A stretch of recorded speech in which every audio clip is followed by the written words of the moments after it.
Right. Okay. Wait for people to actually be in the room.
Yep.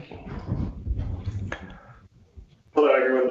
Welcome to another installment of the HotSci Summer Talk series on this very hot summer day. Today, we're going to be hearing about stellar relics and transients from two postdocs here. So I'm going to go ahead and introduce James DerKacy, an STScI postdoc. The floor is yours. Great, thank you. So thank you everybody for showing up today, and thank you to the HotSci organizers for the opportunity to speak to you today on some of the exciting physics that we've learned about Type 1a supernova with the recent launch of JWST. And so before I get into the science, as always, I want to thank my collaborators because none of this work happens in a vacuum. And so between the MIR and TSST teams, that help support this work. We have approximately 50 scientists all across the world that help us. I want to give a special shout out to the other PIs in the project, Chris Ashall, Eddie Barron, Peter Huflick, and Melissa Shabanda. as well as their students, Elham, Kyle, and Tycho, as well as the TSST team, who you'll see highlighted in blue here for their contributions and input on a lot of these projects. So I want to sort of start off here briefly because being the summer, we have a lot of interns and other junior scientists who may not have a lot of experience with the sort of detailed physics that we talk about with type 1a supernova, just sort of putting together the big picture about why we care about supernova beyond just the fact that they're really cool because they're exploding stars. And so some of the key physics that supernova help to drive in terms of other areas of astronomy are that they synthesize and distribute new elements within the galaxy, and the energy released as part of the explosion helps drive feedback cycles, which drive the evolution of galaxies. Additionally, after observing supernova for close to 100 years now, we found that there's a large variety of them, as you can see from this typing chart over here, where there are different types of exploding stars, and we use their spectra to classify them primarily, but then we can make later subcategories based on other factors such as their light curve shape, special line profiles, morphologies, things like that. And for most of these supernova that we observe, all these ones that are highlighted at the ends of the branches in orange, these are all supernova that result from massive stars undergoing core collapse. And so if you look to arrange them based on what's in the spectra, you can sort of create this nice story about massive stars and how they interact potentially in binary systems and lose their envelopes over the course of their life, and create sort of this cohesive picture where all these different types are related to the same sort of general system, just with slight variations along their lifestyle. But type 1a supernova exists in a sort of special area of this diagram because they are the thermonuclear explosion of carbon-oxygen white dwarfs in binary systems. And so they're fundamentally a different explosion than all these other supernovae which result from massive stars. And in particular, one of the reasons why we focus so much of our attention as transient astronomers on type 1a supernovas is because they're one of a few special subtypes where we can standardize their brightness. And because these brightnesses are as bright or sometimes even brighter than the host galaxies in which they reside, we can see them across cosmological distances, and we can use them as cosmological distance indicators. And so this leads into work, for example, that led to the discovery of the accelerating expansion rate of the universe, and is going to build on a lot of our future missions, such as Roman, based on these science. So before I get into the specific science that I want to talk to you about today with type 1a supernova, I do just want to note briefly that our transient science team here at Space Telescope has experts all up and down this type diagram. And so if you're interested in other exciting science that we've been able to do with supernova using JWST in the last several cycles, I highly encourage you to reach out to the faces that you see here and hopefully recognize to talk to them about their exciting work. So when I say that we want to learn about type 1a supernova physics with JWST, really what we're trying to do is get complete answers to two questions that we don't have complete answers to at the moment. That is, which progenitor systems explode as type 1a supernovae? And the second is, what is the physical mechanism by which these explode? Now, these may seem like obvious questions that we should know the answer to after observing them for 100 years and having Nobel Prize winning work based off of their observations, but we still don't have the full picture yet. And when it comes to putting together the full picture, what I'm really talking about is building explosion models which are complete. And so when you're trying to build an explosion model for a type 1a supernova, you have a couple key things that you need to put together. And you can do this sort of Build-A-Bear style, where you can select a progenitor system from this box, the mass of your primary white dwarf, and then a specific explosion mechanism. And so you'll notice that I have this dotted black line here separating these progenitor systems from the other two boxes. And that's because when you choose a white dwarf mass and you choose an explosion mechanism, these things are coupled together in a way that the progenitor systems are not to the other two boxes.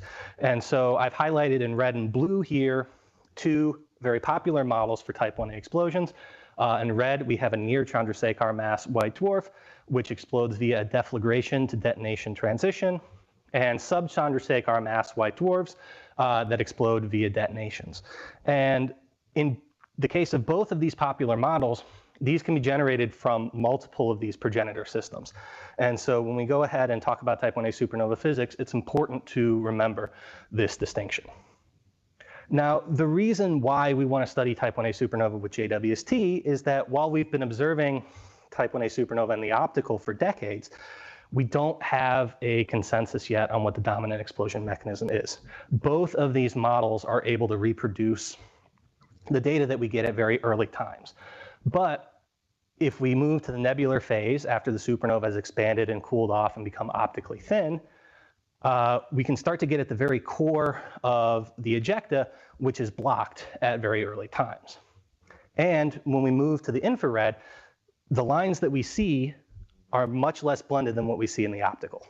And so because these two models, the sub-Chandrasekhar detonations and these near Chandrasekhar mass DDTs, produce different abundance distributions of electron capture and other stable iron group elements in the IR, we can use that region with JWST to help distinguish them in a way that we can't from optical spectra. And the reason why we're able to do this is because white dwarfs have this nice property that because they're electron degenerate matter, their mass is related to their size.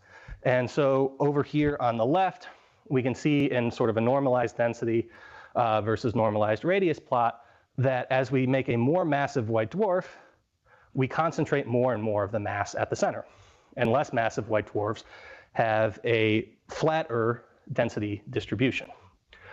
This becomes important because the nucleosynthesis that occurs during the explosion is dependent on the temperature and densities at which the burning occurs. And so if we now move this into a density versus enclosed mass plane, while these models over here on the left don't perfectly map to the one shown over here on the right, when you have high mass, high central density white dwarfs, you're able to produce stable iron group elements and consume the nickel-56 that drives the brightness in the type 1a supernova. Lower mass, lower central density white dwarfs aren't able to get dense enough or hot enough to actually synthesize these products. And so this offers us a nice, simple, at least in theory, way to distinguish between these two models. And importantly, even though we're using type 1a supernova as cosmologically standardizable candles, because we've been observing them for close to 100 years, and with the advent of our recent all-sky surveys, we actually know that there's a lot more diversity within them than what would be expected from something that is a standardizable candle. And so ultimately, one of the questions that is important to us is understanding if we choose any of these popular models, how do they map onto this absolute brightness versus decline rate diversity that we see over here on the right. We don't know exactly how they would do this, and more importantly, this Phillips relation over here that's shown in black, this is what allows us to standardize type 1a supernova for cosmology. And so understanding if the supernova that lie along this line are specifically related to one model or the other can help us beat down some of the uncertainties about these when we look at their Hubble residuals, for example. And you may ask yourself, well, we've had the ability to observe in the IR before. Why haven't we been able to answer this question? And unfortunately, our previous observations before JWST launched were very limited because we were either limited to large telescopes on the ground or the Spitzer era. And unfortunately, the sensitivity of Spitzer did not have the same generational leap that JWST did. And so we were limited to observing type 1a supernova at very early phases. So these phases of the objects here are listed relative to maximum light. And unfortunately, the nebular phases, where we really want to probe these, only start to be entered at about 100 to 120 days. So we're only observing at the very earliest part of the nebular phase. However, if we were able to try to observe later, the sensitivities were just so low that we required objects that were very nearby to get any sort of signal out. And so all that we were really able to glean from these prior observations is hint of stable nickel blends that are shown in these green boxes here, as well as see some diversity in some of the argon line profiles, particularly this sort of double horn shape in 2005 DF, which tells us that these argon distributions in this supernova form in a ring shape as opposed to the more common shell shape that dominates a Gaussian line profile like you see over here. So now that we have this generational leap with JWST, I want to talk about some of the targets we've observed with our early cycle programs and where they fall in our understanding of the diversity of type 1a supernova. So the programs that I'm going to speak about today observe two supernova. One of them is supernova 2022 XKQ, which is shown over here. This is a underluminous transitional type 1a supernova. And so it falls just on sort of the edge of this Phillips relation over here, as well as we observe supernova 2021 AEFX, which is a very normal or cosmologically useful supernova. It has the standard brightness, and it's been very well observed by multiple groups. We know that there's an early time excess from lots of our all-sky survey observations, and it's the best studied 1A supernova in the mid-infrared because not only did our team observe it, another team that had cycle 1 time also has observed it as well. And so without further ado, here are the data that we were able to take under our program. So the first thing we wanted to do is do some line identifications because we weren't able in previous data to see those particularly clearly. And so you can see over here in the green and purple, we're pulling out those same stable nickel and argon profiles that we saw in the pre-JWST data. But we also now see strong lines of cobalt-3 over here at about 11 microns. But the MRS mode of MIR gives us an additional wavelength coverage that we don't get with the LRS data.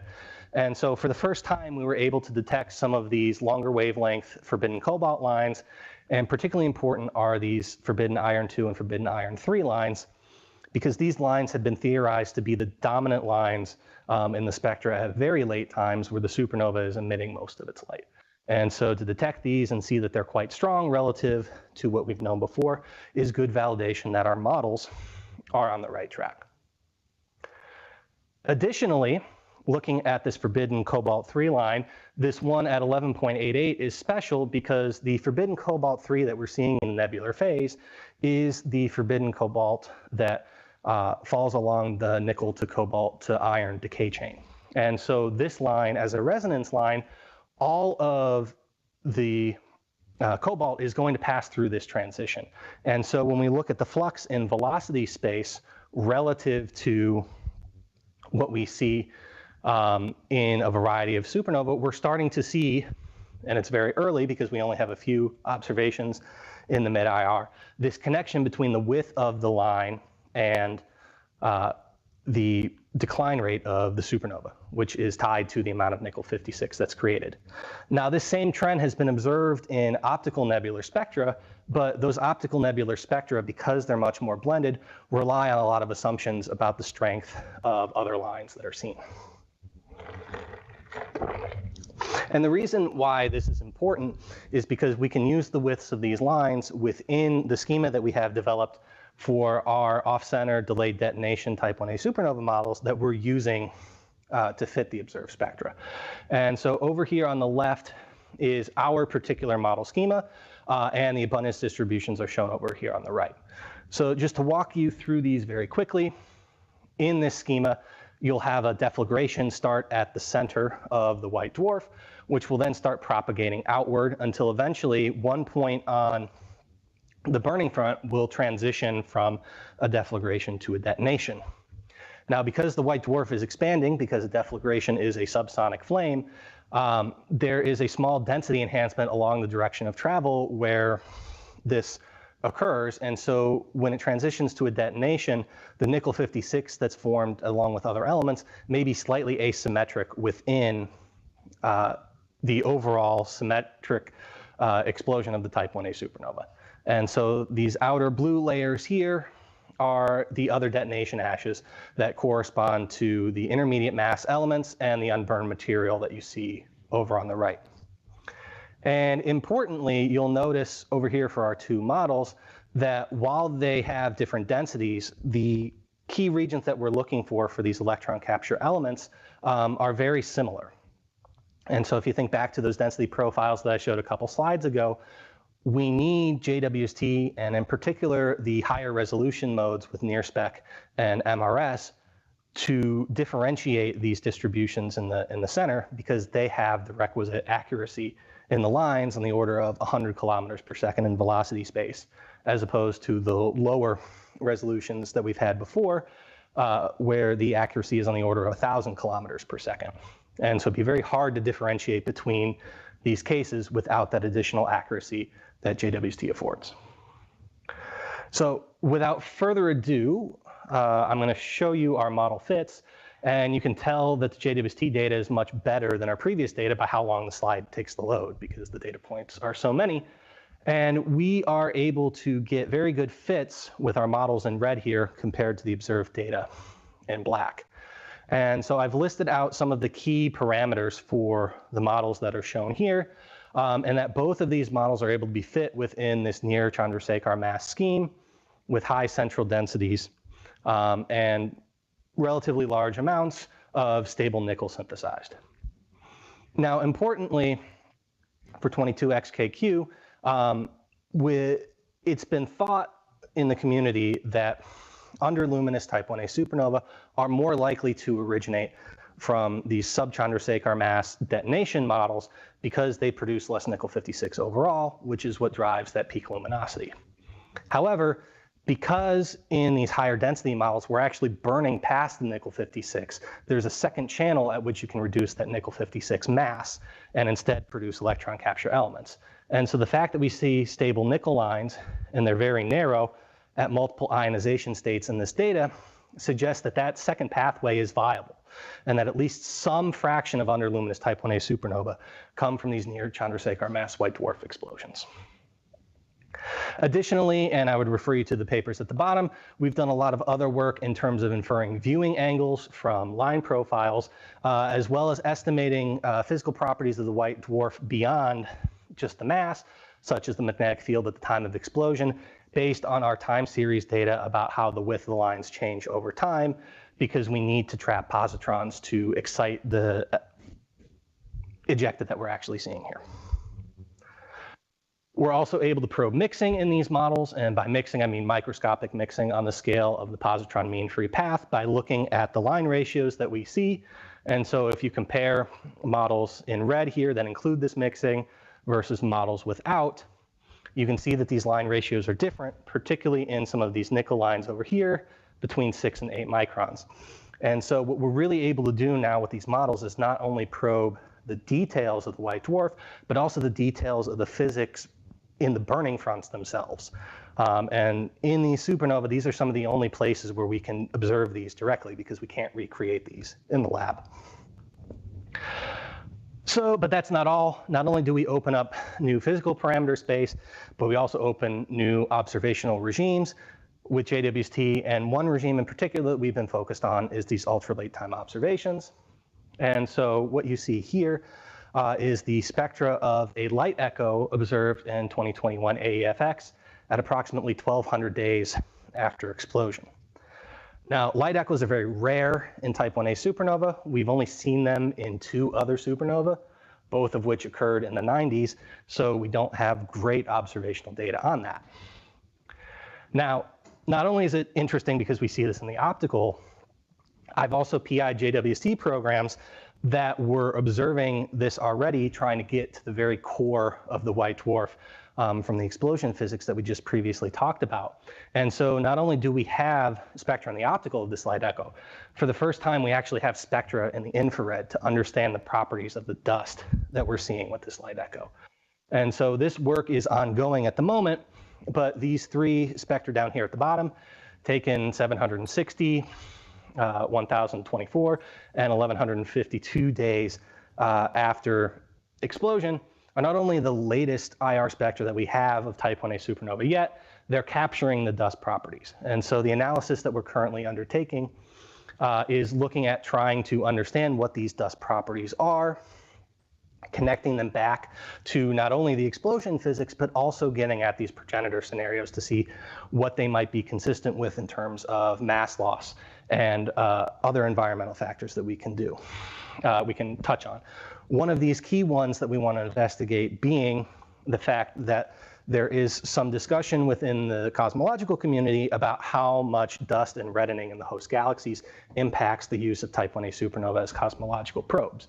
We haven't had a way to directly study this before. And so the fact that we're actually capturing the dust very nearby to the Type 1a supernova explosion is incredibly cool. Beyond that, we also have imaging of this. And so here I'm showing some quick reductions of our long wavelength imaging. And so we're able to detect this supernova not only spectroscopically, but with the imaging and all of our JWST mid-infrared filters. And so you can look for this work that we're currently undertaking to come out later this summer and possibly towards the end of the year. So unfortunately, I don't have any specifics I can share at this time, but we're working hard to understand them.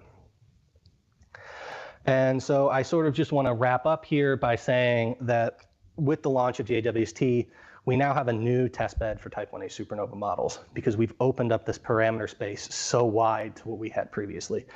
Narrow centrally located lines of stable nickel imply that we need high density burning in some of our 1As, and we're able to recreate our observations using off-center delayed detonation or deflagration and detonation transitions near Chandrasekhar mass models. Additionally, these new time domains that we open, we can now do late phase observations. And so these are going to help reveal the innermost layers of the ejecta, where we may see even more electron capture elements to tell us about the distribution of some of these properties, as well as now that we're able to just observe them so late, we can actually start to investigate the relationship between the supernova and its environment. And so not only can we probe just that question about what the explosion mechanism is through this JWST data, we're also going to be able to start answering the questions about what the progenitor systems are by the interaction with the environment. And I'm happy to take questions. Thank you. All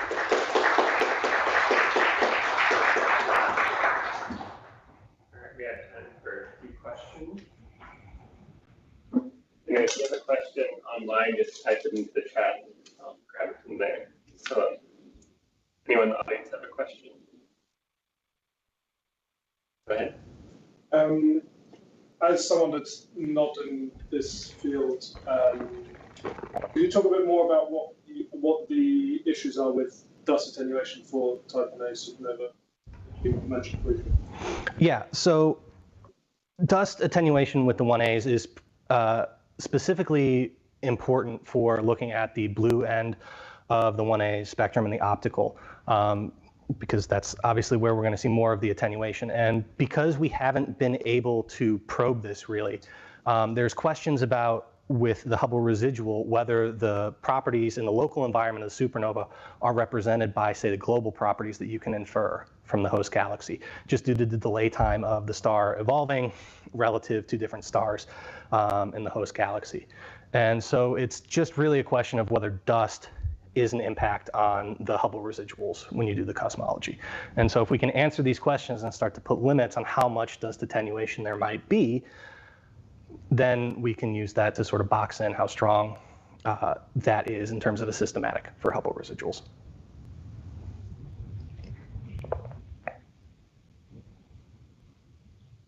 I have a question. For the nebular phase of the emission coming from Type 1 or Type 2 supernovas, do you ever see other kind of gases like neon, whether it's shock enhancement or it's actually coming from the explosion itself?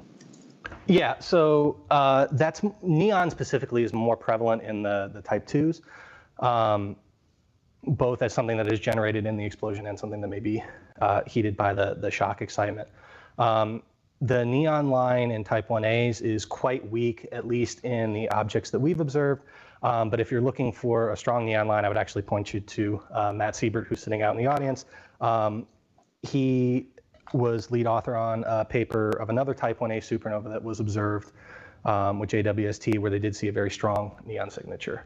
And this one came from a different model, one where you have a more direct head-on collision between the two white dwarfs in the binary system. And so the strength of some of those lines may be indicative of different explosion mechanisms. Question about the ultra late time. Mhm. How do you define ultra late time? I wasn't sure if you.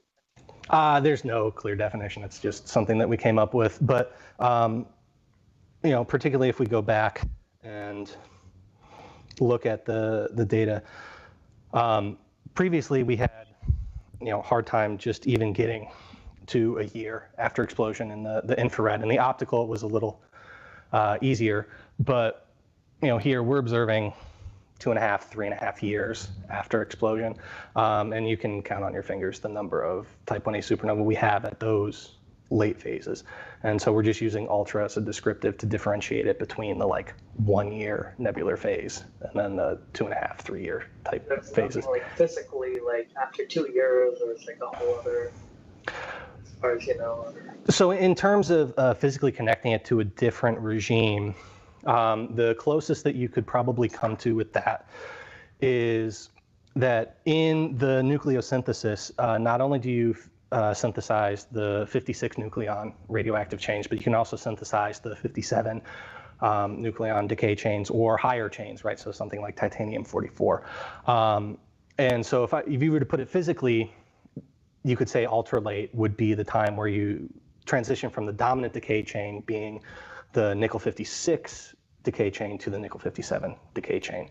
But when that time actually happens is going to be dependent on the conditions of the individual supernova.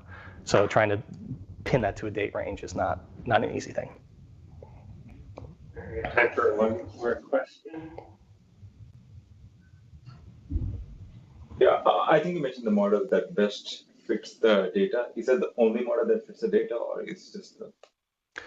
So other groups have tried to model this system. I don't have their work in these slides, but this does get more complicated. So if I go to the very end here, you can still produce stable iron group elements from other models. The question then becomes a matter of the radiation transport physics in terms of how strong those lines would be, what their ratios are. So broadly in this plot here, these red models are the near Chandrasekhar mass deflagrations. The sub-Chandrasekhar mass detonations are shown down here in blue. So they can produce some stable nickel, but based on the models that we have, right, we're putting ours up in this range here. And so there's no blue models that are able to produce exactly that much, but there are other factors such as how much neon settles down in the core of the white dwarf or the metallicity of the white dwarf that can shift this stable iron group element production. So definitely more data and more modeling is needed to draw conclusions for the broader sample, but we're confident for these two. Let's thank our speaker again.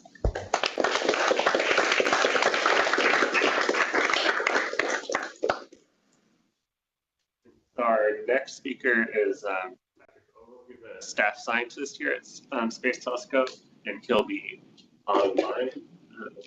Patrick, can you hear us? Sorry. Yeah, I can hear you. Can you hear me? Yes. Great. All right. Let me start up my slideshow here. First of all, I want to thank the organizers for asking me to give this talk. And also thank you all for being here this afternoon to listen to the exciting new results that I'm going to present. Also want to take a moment to thank the large number of astrophotographers I've been working with who produced the amazing images that I'm going to show you, including taking the data with their 4-inch refractor telescopes, reducing the data, editing it to make the beautiful pictures that you'll see. This represents somewhat of a detour for me. I'm an extragalactic astrophysicist, and I usually do spectroscopy. So now I'm going to show you some imaging of some very nearby stuff in our own galaxy. Okay. So why are we interested in late stages of planetary nebulae? For one, we all know that they're very beautiful objects, and they mark the deaths of low-mass stars when giants expand and lose their outer atmospheres and leaving behind white dwarfs, which illuminate the central star as a white dwarf, illuminates the nebula and causes it to shine, and particularly strongly in oxygen-3 and other nebular lines. However, planetary nebula fade very quickly after they're created. After about 10,000 years, you can no longer see them. And the largest ones that we know about are only about 4 parsecs in diameter.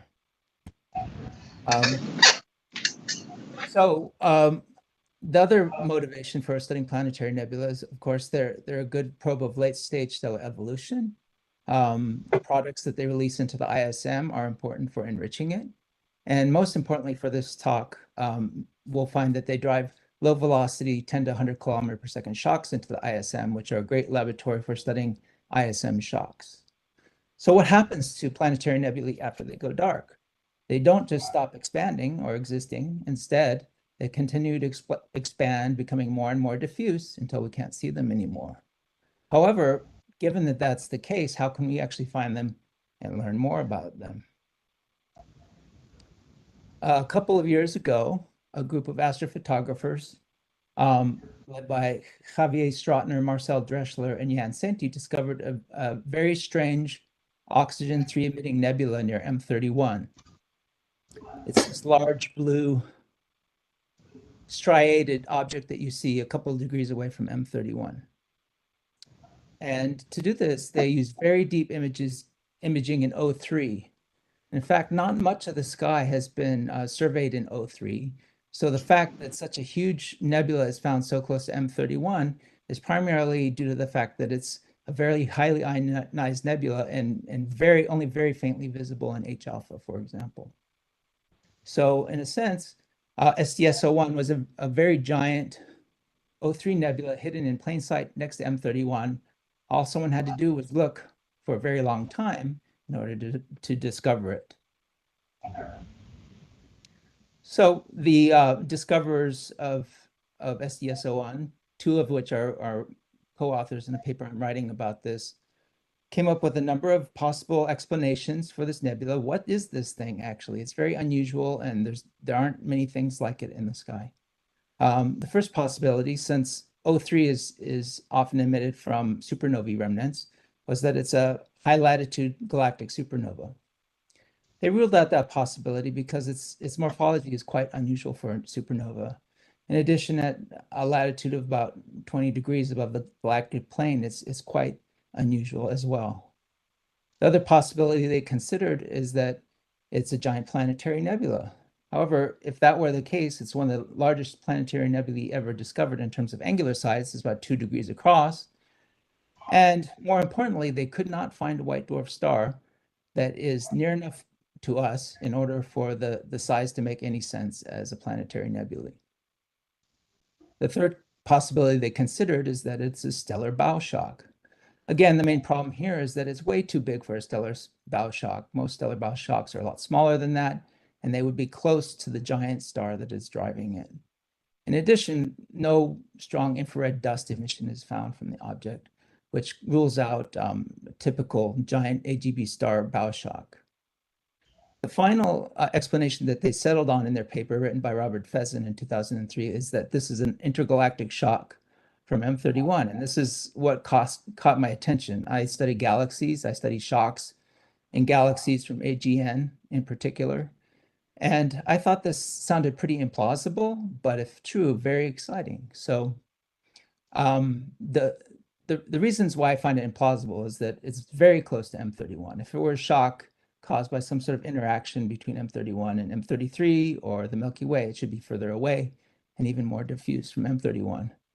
Furthermore, the redshift, and they recognize this, the redshift of the nebula is minus 30 kilometers per second, which is very incompatible with the redshift of M31 of about minus 350 kilometers per second. Furthermore, later spectroscopy by Lumbreras Calle in 2024 showed that the lines are very narrow, less than their resolution of 19 kilometers per second, which makes it also very exceedingly unlikely that this is an extragalactic shock. So this leaves us with the possibilities that it is indeed a galactic object, but all these, the primary possibilities were ruled out. And that means that one of the assumptions that was made in ruling these things out as incorrect. So I proceeded to, I got in contact with my astrophotographer friends. I'm an astrophotographer myself, and asked if they could take some deep imaging, more deep imaging of M31 in narrowband filters to see if we can't learn more about this very intriguing object. In particular, I reached out to Tim Schaefer, who coordinates the DeepSky Collective. It's a group of about 20 astrophotographers who take deep images of with their 4-inch refractors primarily. Astrophotographer Mark Peterson, and he started out the project gathering about 300 hours of observations with his refractor in the fall. And then we were joined by 4 other astrophotographers from the Deep Sky Collective and their friends. And they also recruited the original discoverers, Jan Sainty and Marcel Dreschler, to join in the project and share their data with us. So in the end, we ended up with about 600 hours of good exposure time over 4 months in this last fall in H alpha, O3, and in the red, green, and blue channels, continuum channels. Amazingly, we've found some new features that I think pretty much seal the deal as this being related to planetary nebula in our own galaxy. In fact, it turns out that this planetary nebula is photobombing M31, and if we had caught it a little earlier in its lifetime, it would have been exactly over the center of M31, as I'll show, and indeed very confusing to people who are trying to study this most nearby big galaxy to us. But as I'll show here, the new features that we've found, number one, were an oxygen-3 tail that extends from this arc-like feature, which we now know as a shock front, away from STS-01 and about halfway across M31. And then it comes out again on the other side as this faint counter arc that I show on the other side near NGC 205. In addition, we took the deepest H alpha data that's ever been taken of M31, and we start to see that these things are connected. These H alpha streamers that you see actually originate near the shock front and trail behind STS-01 quite some distance, a couple of degrees. So together with this information, I started to come up with the picture that this is indeed a fast-moving planetary nebula that is moving in front of M31. And so I trolled through the archives of AstroBin, which is where the astrophotographers keep all of their best photos, and was able to find several other examples of old planetary nebulae that show similar features. The one on the left is HFG1. It's 1.7 parsecs across and is moving about 32 kilometers per second in the sky. SH2-188, the Firefox Nebula, is another example that shows this nice strong shock front in the front and some stuff trailing behind it. And then the fastest example that I could find has a velocity of about 100 kilometers per second with respect to the ISM and has very strong O3 emission and very little H alpha emission. This O3 emission is again characteristic of a shock front, not typical of a planetary nebula. All right, so the next key into determining what in the heck STS-01 is was to identify the central star of the planetary nebula. And in fact, this was surprisingly easy and shocking that the original discoverers didn't stumble across it. If you look at the Galax far UV image in the lower right, EGN is the brightest far UV star in the area. And it turns out it's actually a very well-studied symbiotic star with a M giant and a white dwarf companion with fairly well determined parameters because it's an eclipsing binary. So we know a lot about the central star in this system. The red giant has a mass of 1 to 2 solar masses and a range in luminosity 2,000 to 4,600 times the luminosity of the sun, a relatively low outflow rate of 10 to the minus 8 solar masses per year in a wind, and its companion white dwarf orbits it in about 480 days and is accreting also at a very low rate and very weakly in a disk of 10 to the minus 12 solar masses per year. Most importantly for us, we're able to deduce the masses of the stars and then therefore predict how much matter was ejected from the planetary nebula. And that turns out that it's about 0.7 to 2 solar masses. I think we should probably be able to do better than this, because this is based on numbers that in the literature that actually were pre-Gaia and didn't take into account the fact that we actually know the distance pretty well. I tried plotting the stars on HR diagrams myself, and they didn't quite fit the tracks that I was able to plot. So I might be able to refine those a little bit. In any case, we have a very good characterization of the central star for this planetary nebula, because it's an eclipsing binary and it has very accurate Galax distance of 608 parsecs, which allows us to determine that the size of STS-01 is about 20 parsecs across. Now that's about 10 times larger than any other known planetary nebula. So it's in a class of its own at first. Okay, well, can you actually see a planetary nebula that's has a radius of 10 parsecs or diameter of 20 parsecs across? And the answer is no, you can't. So it's not surprising that the original discoverers ruled out this possibility. They said it's implausible to have a planetary nebula that you can see that's 20 parsecs across. Instead, it turns out that even though it's invisible in terms of photoionization, the gases being lit up by the white dwarfs should have a surface brightness that's about 3,500 times fainter than any other known planetary nebula. So we shouldn't be able to see it. But the key here is that the thing is moving at about 100 kilometers per second. And that generates a very bright shock front that we see as STS-01. So to summarize, the morphology that we've revealed by our deep imaging looks very much like other interacting planetary nebula. We've been able to identify the symbiotic white dwarf central stars, e.g. Andromeda. We know its distance, we know the size of the nebula, and we predict that the planetary nebula shell itself is undetectable. All right, looking closer at the interaction that enables us to actually tell that there's an old planetary nebula here. Zooming in on the left, I've roughly sketched in about what I think the planetary nebula shell size should be. This is difficult because, like I said, we can't see it, but we do see its shock and we do see the tails coming off of it. Those H alpha tails come off of the interface between the shock and the planetary nebula shell itself, where material is being ablated off the planetary nebula. And so we infer a size, again, of about 2 degrees and a diameter of about 20 parsecs across. Now, the planetary nebula shell itself is expanding. It turns out, I'll show in a minute, at about 27 kilometers per second. And that means it's doing some work on the surrounding interstellar medium, causing it to, pushing out the gas that's out of the way, does some PTV work, but that's a minor fraction of the energy that is inputting into the ISM. Instead, most of the interaction comes from the forward motion of EGN at about 107 kilometers per second with respect to the ISM. We know this very exactly from the Gaia proper motion and parallax, and also the radial velocity of EGN. So that at that speed, a planetary nebula will create a strong shock, and I'll show you some models of that. Furthermore, we can learn more about the history and evolution of this source from looking at the H alpha tails.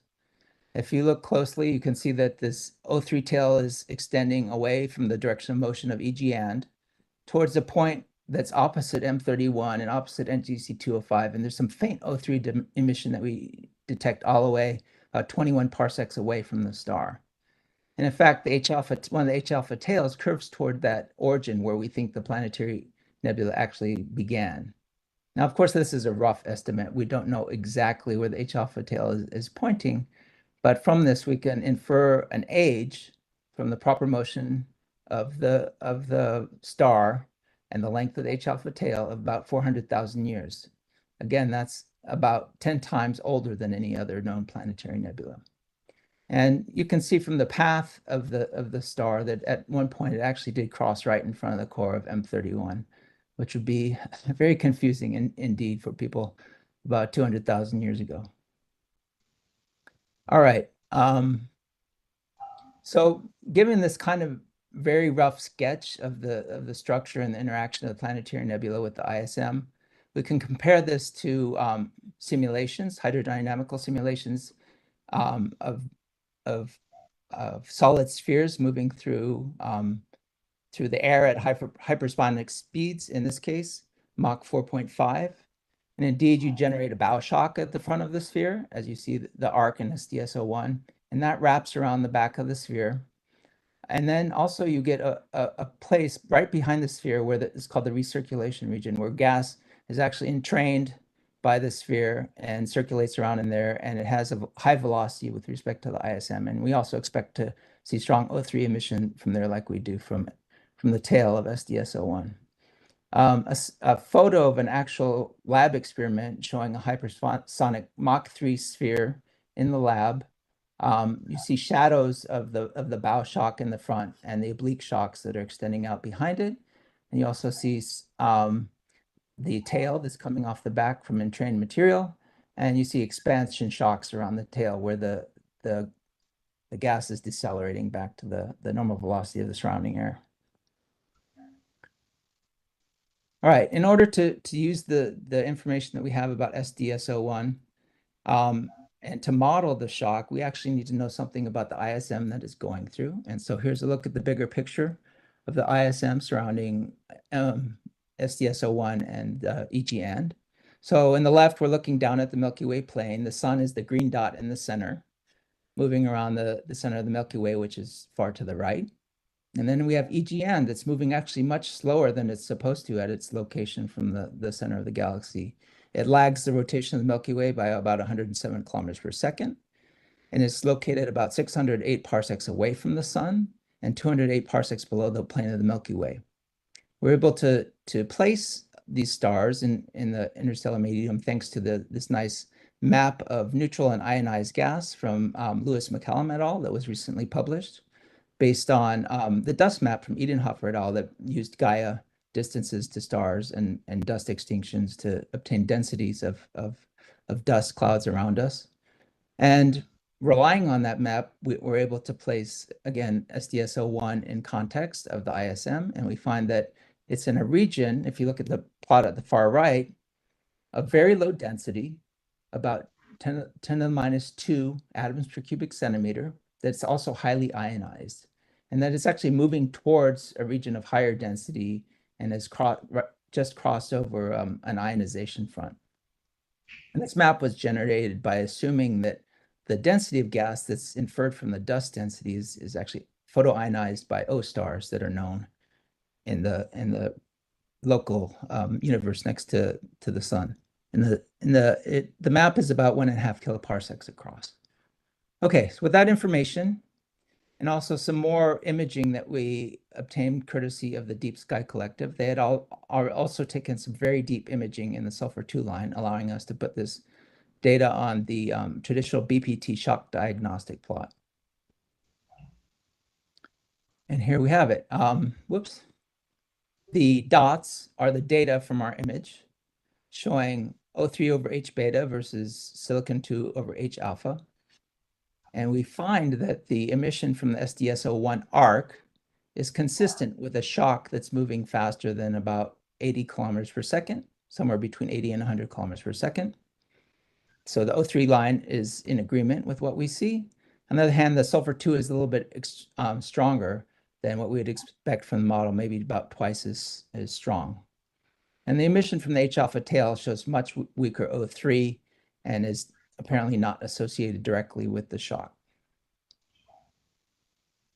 And an important thing to gather from this plot is that the only way you can see a 400 kiloyear-old planetary nebula is if it's moving faster than about 75, 80 kilometers per second so that you can see that shock out in front of it. Otherwise, you don't see any O3 emission, and it's hard to infer that there's anything going on there. Okay, given all this information that we've gathered about the shock and the properties and the age and size of STS-01, what can we say about its evolution in time? Where did it come from? Where is it going? It turns out because the physics are very simple for the expansion of the planetary nebula. They're determined by the work that the planetary nebula does on the ISM. We know the density of the ISM. We know the size of the planetary nebula. We know its age. We can actually uniquely specify a track in age versus diameter and expansion velocity versus diameter and determine how fast the planetary nebula expands. And it turns out that basically the maximum size you can get with a planetary nebula in this mass range is about 35 parsecs. STS-01 has diameter about 20 parsecs, which means that we can locate it together with its size and age as having an initial expansion velocity of about 27 kilometers per second. And it's now slowed to about 23 kilometers per second, and eventually will slow down to nothing in about 250,000 years from now. It also means that planetary nebula of similar masses cannot get any bigger than about 35 parsecs across. So what happens to a planetary nebula after it slows down to a stop? Well, first of all, I just want to make the note that we've decided to officially define a fossil planetary nebula as something that has entered this snowplow phase where it has started to slow down. And the working definition is that it is slowed down by more than 10%, or its size is greater than 10 parsecs, which allows us to identify more of these easily. Okay, so what happens after the thing slows down? You just have a ball of gas that's moving very fast at about 100 kilometers per second through the ISM. It turns out that such a cloud will be disrupted on a cloud-crushing timescale, which it turns out to be roughly 1 million years for a planetary nebula of the density that we have, about 3 per cubic centimeter.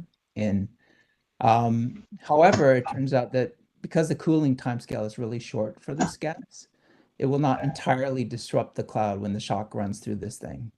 So what will happen is that it will get shredded into little clumps, and then those clumps will be ablated by the Kelvin-Helmholtz instability between the shock and the denser gas. And if you follow simulations of this kind of thing, it turns out that the planetary nebula remnant will lose about 50% of its mass in about 10 million years. And in that time, it'll generate a tail that's about 1 kiloparsec long. And of course, this is only true for an object going through such a low density. And in fact, if the nebula encounters a denser clump, it might be destroyed sooner and leave a shorter tail. Finally, I'd like to say that we've begun to identify several other candidate fossil planetary nebulae in this size range. On the left, there's Alvis 2, a 16 parsec size O3 nebula that was basically classified as unknown type before. On the right is an amazing new one that was discovered by Tim Schaefer, my collaborator, who took deep imaging of this known planetary nebula, Abell 6615, which is the small thing in the center that's about 10 parsecs, 1 parsec across, age of only 10,000 years. But surrounding that, there's a huge bow shock that you can see in O3 to the right. And in front of that, we have identified a possible photoionized precursor where ultraviolet emission from the shock is illuminating the ISM. The most intriguing thing about this is in a sense a double planetary nebula.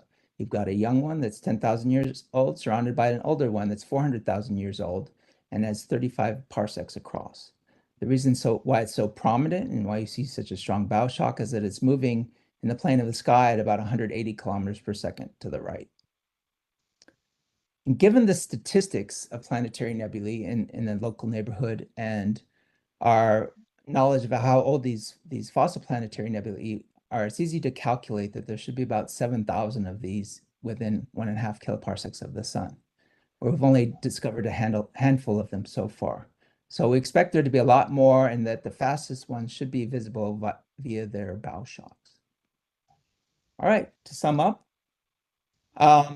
we believe that STS-01 is a 20 parsec wide bow shock from a 400,000-year-old fossil planetary nebula, which is unprecedented in age and size for planetary nebula.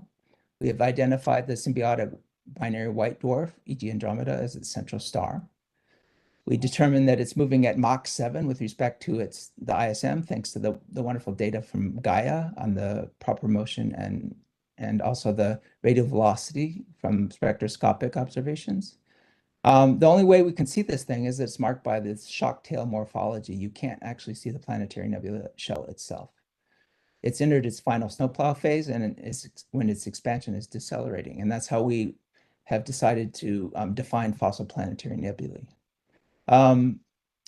Over time, after these things stop expanding and over millions of years, they can create long, kiloparsec long trails through the ISM. And it would be interesting to see if we can't find more of these things, evidence for that. And there are many more of these to be discovered in deep white O3 surveys. And finally, it's interesting that this possibly bears on the evolution of binary stars and the fact that we've been able to detect fossil planetary nebula, large 35 parsec diameter fossil planetary nebula around a small 1 parsec diameter planetary nebula. That means that 2 planetary nebula have come from the same binary star. And we look forward to taking spectra of some of these to see if we can't verify that that's true.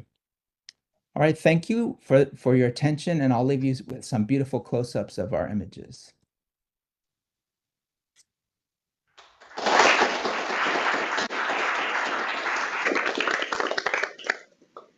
right, we have time for 1 or 2 questions. I have one. With the Sloan Visual Sky Survey doing the IFE map of certain regions of sky, do you expect to see more of these, or is that not deep enough to kind of eke out these nebula? Yeah, I'm not familiar with the sensitivity. Maybe someone else in the audience is, but I do definitely hope that we can catch some of these that way. I think, in fact, it will probably cover M31, and we might get spectra of this thing over larger areas.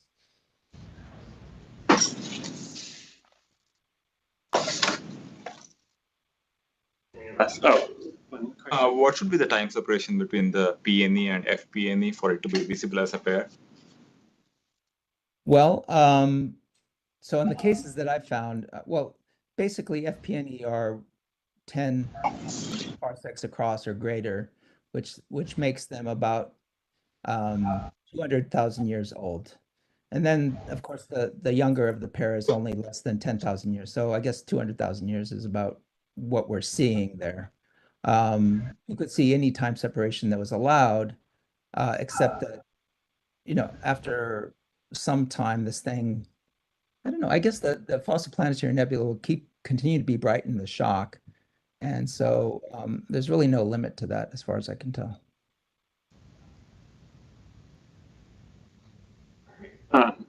If there aren't any last questions, let's give both our speakers a round of applause again.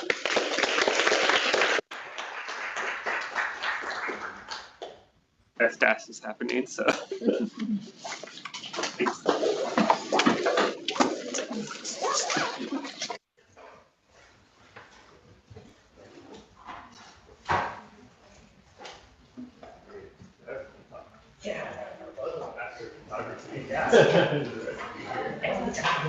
How close they must be.